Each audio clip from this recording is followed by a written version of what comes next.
কবে আসছে? বলি পুজোর তো আর বেশি দেরি নেই গো।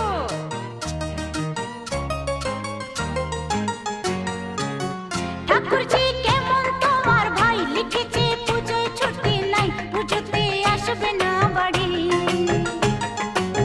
ঠাকুরজি কেমন তোমার ভাই লিখেছে পুজোয় ছুটি নাই, পুজোতে আসবে না বাড়ি। বলো তো লাগে কেমন বোঝালে